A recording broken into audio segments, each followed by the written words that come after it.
Welcome back to the show. I'm your host, Honest Adonis, on the Honest Adonis 2 show. Today we're going to watch a video from Unnamed. That's the guy's channel. Mexico's most disturbing cult. Before we get into this, I want to thank you, dear viewer, for subscribing to the channel. If you're not subscribed, thanks for coming by and seeing what is this guy even talking about. We're on the road to 30,000 subs, and we couldn't have got to this stage without you. Just a few short months ago, 12 to be exact, I was at 3,000 subs, and you generous viewers with your gracious views helped us to get to 21,000. If you could help us to get to 30,000, well, that'd be just swell. Hit the like button, do it for the algorithm, that way I'll grow with them. And let's watch this creepy shit. It was the worst thing I've had to deal with in all my years.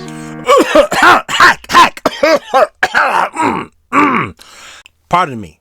Sorry. Have a little bit of water. Okay. In 1961, outsiders would arrive in the Mexican village of Yerba Buena, and over the next 2 years, the lies these people told would snowball into sacrifices to forgotten gods and the eventual massacre of the village by the authorities. The internet has been telling the story incorrectly since the turn of the century. This is the true story of Yerba Buena and the bloody cult which led to its destruction.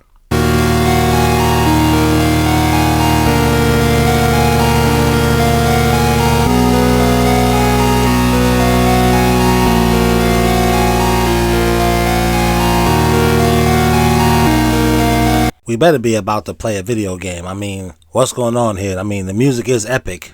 Very Van Halen-ish, if it was an 8-bit Van Halen game. But let's go.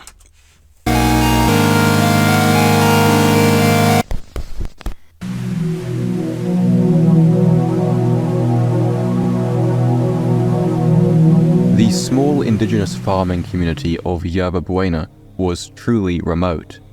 It had no roads, no electricity, no running water, and was home to only about 50 native Mexican farmers.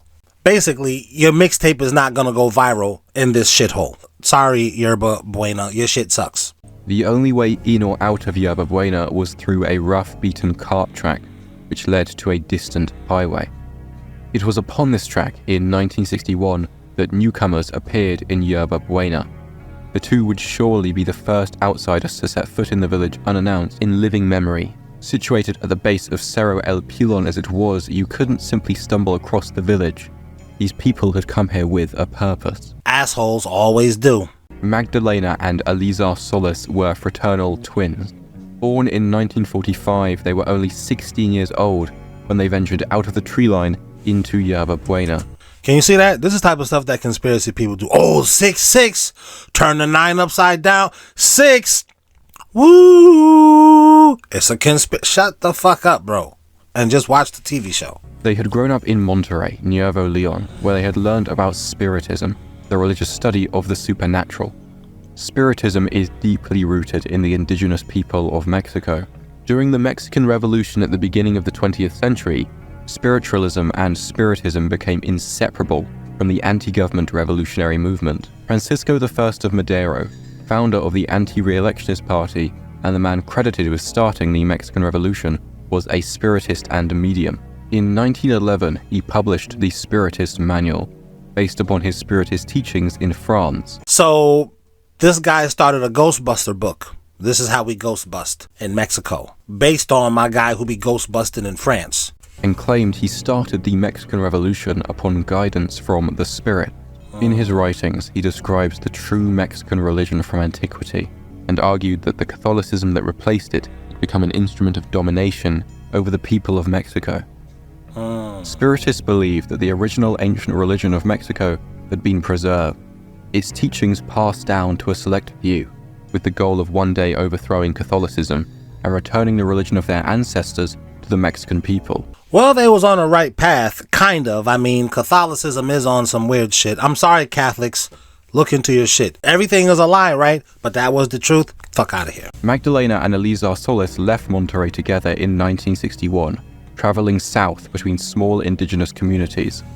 They used the beliefs of these people to their advantage by claiming to be adepts of the true religion, instilling its teachings as a way of scamming food and shelter from these communities before slipping away. I believe these masks represent spirits. And I don't think there's spirits in whatever the true religion is. It's clearly defined. There's God, there's angels, there's what Christians would consider demons, and the Muslims call those same demons jinns. There's no ghosts. I mean, I don't think so. Emboldened by the success of their scam, they traveled into Tamaulipas, to the village of Yerba Buena, to orchestrate something more long-term. They again presented themselves as adepts of the old religion. Reincarnation is a core part of Mexican spiritism, and so Magdalena played the part of a reincarnated faith healer and mystic, whilst Elizar was the reincarnation of St. Francis of Assisi. The twins would slowly reveal the true ancient religion to the farmers of Yerba Buena, how their ancestors had believed that the civilizations of ancient Mexico, that of the Aztecs and Toltecs, had been older and even more advanced than the ancient Egyptians.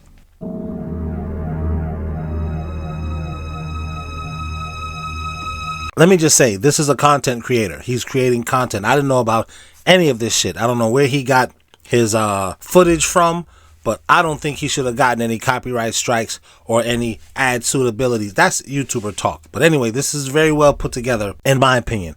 But what the fuck do I know? In the beginning, very little had changed in the twins' scam. They asked for food and shelter, preying upon the generous hospitality of the villagers. Magdalena and Elizar slowly drip-fed the farmers information about their supposed identities and their knowledge of the old gods. I'm sorry I keep stopping it. It just so much reminds me of what the government is doing now. They're drip feeding us information about these drones. At the same time, they're denying the drones and whatever they are. They're denying their knowledge of what they are, like they deny the knowledge of UFOs and extraterrestrials in the first place. Now, I want there to be extraterrestrials. I want there to be.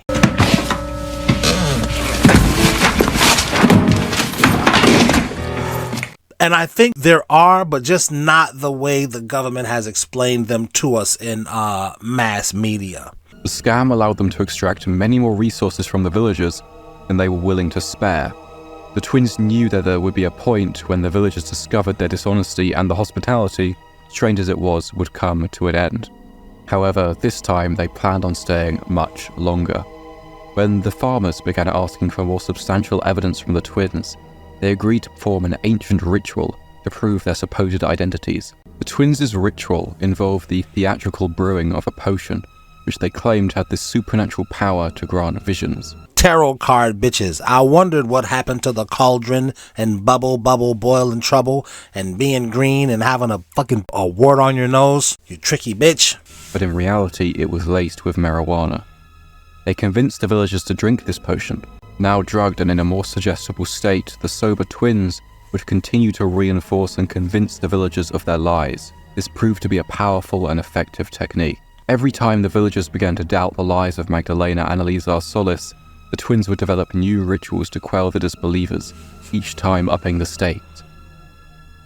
They began with an amendment for the first ritual, the addition of animal blood to the ingredients of the drugged potion. Next, they incorporated elaborate costumes into the rituals, covering themselves in body paint and feathers, imitating the clothing of ancient Aztec priests and priestesses. Two groups began to form in Yerba Buena. In the spring of 1962, the twins ordained two of the most faithful villagers to help them perform rituals and to act as muscle to extract tributes from the non-believers. They chose the brothers Santos and Cayetano Hernandez, who had grown up in Yerba Buena. Like all of those in the farming community, the brothers toiled endlessly, day in, day out, in the fields surrounding the village. With little else to do, the brothers had welcomed the arrival of Magdalena and Elizar Solis. They readily drank the drugged potion and deeply believed the twins' lies and in their fabricated power. The Hernandez brothers were cruel and enjoyed exerting their newly found authority over the non-believers. With the extra manpower, Elizar, aided by the brothers, constructed a temple for the rituals, high in the mountain caves above Yerba Buena. They erected a wooden dais around a flat stone slab to act as an altar, with a thatched roof supported by 4 wooden pillars. The villagers would make the trek through the jungle and into the cavern to watch the nightly rituals. The twins now lived lavishly, aided by the additional protection provided by the Hernandez brothers. That's why these two weird bitches trekked into this place, because they said in the beginning if you come in here, nigga, you was looking for this place, because how the fuck did you find us in this long ass off the beaten track pathway you had to travel to get here? But that's what it was always about. Some weird niggas who don't got no power outside of this shit come and just fuck with people, drug them up. This is called Mexico's most disturbing cult. However, a conflict of interest began to grow between the twins and their newly ordained Santos and Cayetano. While the Solis twins' goal was to draw out the scam for as long as possible, the Hernandez brothers wanted only to increase the following and influence of the fledgling cult. The twins couldn't be seen as limiting the growth of the cult, especially since the brothers kept urging them towards even greater and greater spectacles. This conflict between the priests and their teenage leaders would come to a head at the end of April 1962.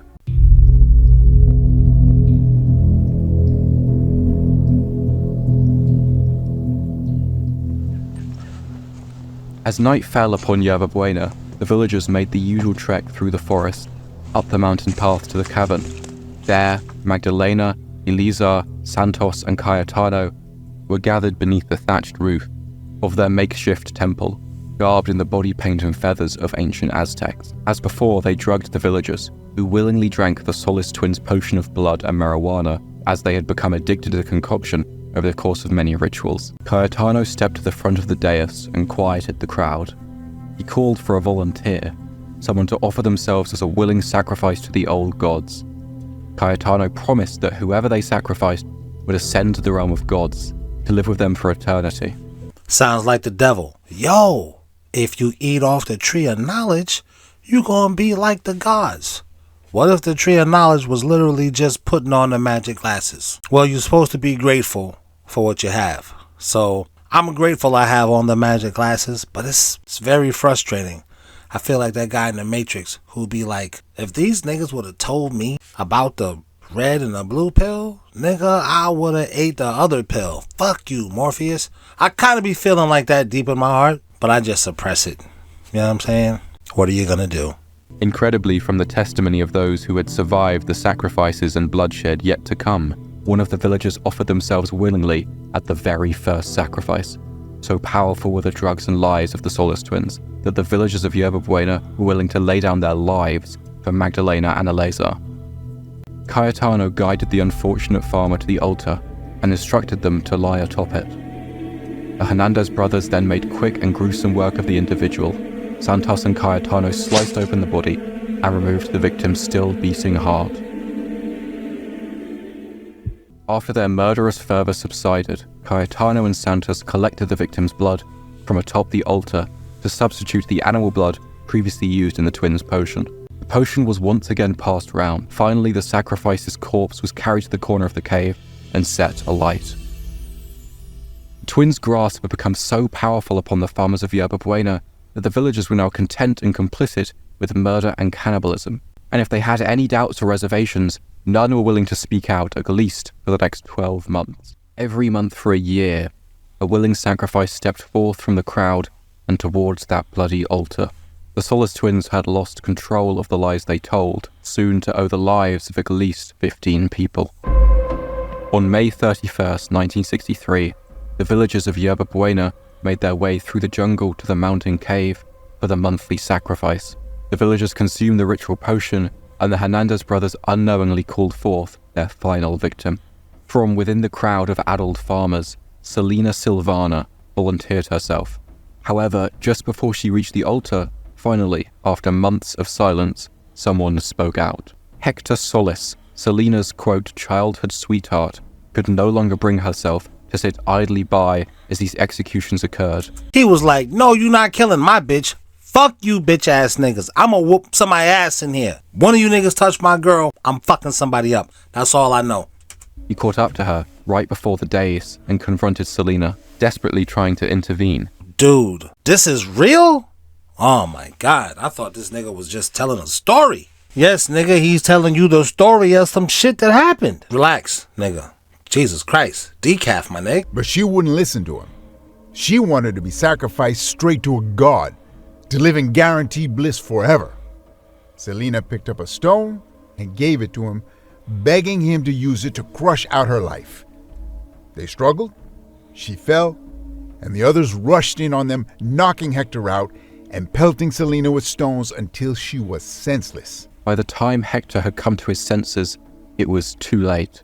Cayetano and Santos had dragged Selena's body atop the altar and removed her heart. Enraged and grief-stricken, Hector fought briefly with some of the villagers, trying to reach and kill the Hernandez brothers. He quickly realized it was to no avail. Selena was well and truly dead. Hector departed from the cave after the altercation, leaving the cultists to drain the body of blood and to burn the remains. He returned to his wife and 4 children in the village, vowing to report the cult to the police. At dawn, Hector left Yerba Buena and headed towards the nearest police department in Villa Gran, where he met with... That nigga was telling. Was that just his high school sweetheart? This nigga had a wife and kids. I wonder how his wife felt. Why you fighting for this bitch?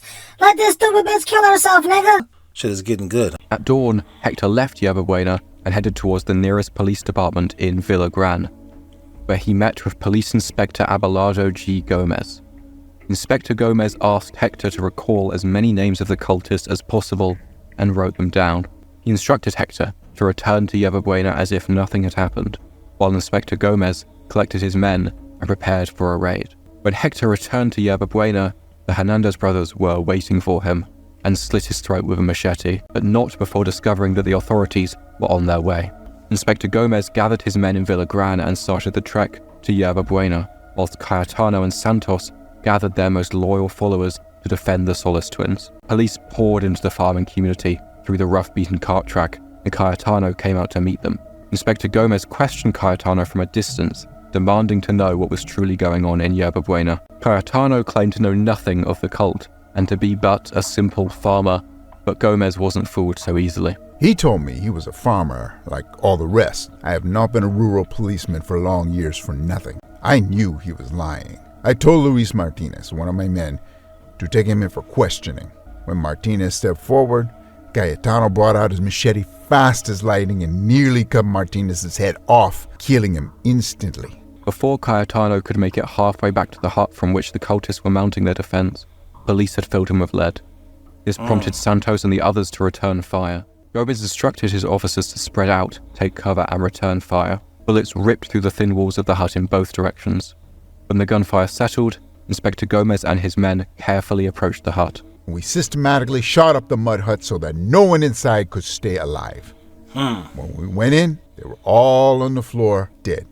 Santos with them. Caught in the crossfire, a boy called Sebastian Guerrero, 14, was shot dead. By the end of the day, Gomez had taken 40 prisoners and captured Magdalena and Elizar Solis. In the cave above the village, the police found, piled in the corner, the remains of all 13 victims, including the charred remains of Selena from the night before. Gomez orders his men to remove the remains for burial and to torch the thatched temple. It was the worst thing I've had to deal with in all my years. After this, nothing can surprise me. Upon questioning the detainees, it was discovered that the cult had spread to the neighboring village of Delgado. Realizing the situation was too large for the small local police station, the inspector called in federal troops from Tampico. 12 people were ultimately charged and found guilty of murder, whilst the twins were held as the police continued to gather more evidence and dismantle what was left of the cult.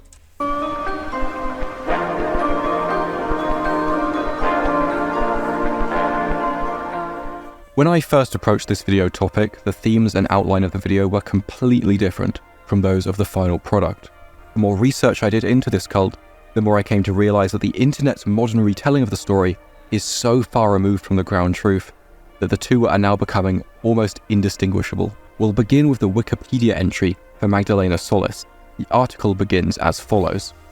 Magdalena Solis, known as the High Priestess of Blood, allegedly was a Mexican serial killer and cult leader, responsible for orchestrating several murders which involved the drinking of victims' blood. That makes her sound like a Mexican cartel leader. She is regarded as one of the few documented instances of a sexually motivated female serial killer, showing organized, visionary, and hedonistic characteristics. I always hate this, how when they talk about certain murderers or criminals, they always make these niggas sound like geniuses. He's a fucking psychopath, is what he or she is. I think you can see where these stories depart from each other now. Most sources online don't even mention her brother Eleazar. and instead claimed the cult was started by the Hernandez brothers, Cayetano and Santos. These same sources fixate themselves on the supposed sexual aspect of the cult, and more disturbingly, hyperfixate on Magdalena's sexuality. I'll remind you that she was just 16 when the cult began. They claim that Magdalena was a prostitute from Monterrey, and when the Hernandez brothers began to lose control of the cult, they traveled from Yerba Buena to Monterrey to recruit her. This seems very unlikely, as Monterrey is over 148 kilometers away from Yerba Buena and across state borders. The actual position of Yerba Buena is also of some debate. The Wikipedia article claims it's in San Luis Potosi. Indeed, it was initially very difficult to track down its actual location, but Yerba Buena, Villagran, and Delgado are all in Tamaulipas. Looking at the edit history of the Wikipedia page, we find that most of it was copied over from the Spanish language Wikipedia on August 3rd, 2021. Interestingly, while the Spanish page includes the correct location for Yerba Buena, this detail wasn't copied over to the English site. Both these sources retell the incorrect version of the tale, but allow us to date with some degree of confidence the latest possible origin of this online version. The absolute earliest source I could find was a newspaper clipping from Texas, the Valley Evening Monitor, which was dated to June 13, 1963, 1 month after the final sacrifice and raid took place. It reports the 12 members of the cult were eventually found guilty of murder, and the cult was started by the twins and not the Hernandez brothers. There is no mention here of the supposed sexual aspect of the cult. 1 year later, in 1964, an American called Bill Starr travels to Mexico and interviews an Abelardo G. Gomez about a case he had read about in American newspapers. Inspector Gomez relayed to Bill Starr how Magdalena and Elizar Solis started the cult in the nearby village of Yerba Buena, and how, after years of lies, they lost control of this cult. Bill Starr would then write up and send this story to Curtis and Mary Fuller, owners of Fate magazine, which published, quote, "True Stories of the Strange and the Unknown." Starr's interview of Gomez was later reproduced in 2002 in the book, The Mammoth Book of Women Who Kill. This is where I first found Starr's tale. After months of research, I can say it's the most trustworthy source existing on the internet. Damn, nigga, months of research? Nigga, that's longer than dating a bitch. In comparison to sources like Crimes of the 20th Century Iconology, quote, Santos and Cayetano convinced lesbian prostitute Magdalena Solis and her homosexual brother Elizar come to Yerba Buena to participate in the mountain cave rites. In the midst of this spirited emotional rite, High Priest Santos Hernandez sexually purified a teenage girl, Selena Salvana. Magdalena Solis watched the intimacies between Santos and Selena, which stimulated her own desires for the girl. Santos then passed the young Selena to Magdalena, while Elizar and Cayetano, who also preferred males, took advantage of the boys in the assemblage. I mean, that's some absolutely insane, homophobic nonsense. Until next time. I don't know how I feel about that. Well, this is Mexico's most disturbing cult. Man, this sounds like South America's most disturbing cult. Fuck Mexico, period. Everywhere, nigga. Make sure you go to the Unnamed channel. The link to his channel is in the description. And if you like videos like this, leave me a comment. You might say, you know what? I like it better when you look at the videos and you be like, ooh, if you know, you know. And I'll do more of those. Till next time. Thank you to my channel members. We said thank you. Ha! To my channel members. No diddy when I say member. Thank you to my channel members. Fuck you if you're not a member. Nah, I'm just kidding. But seriously, join. Thank you.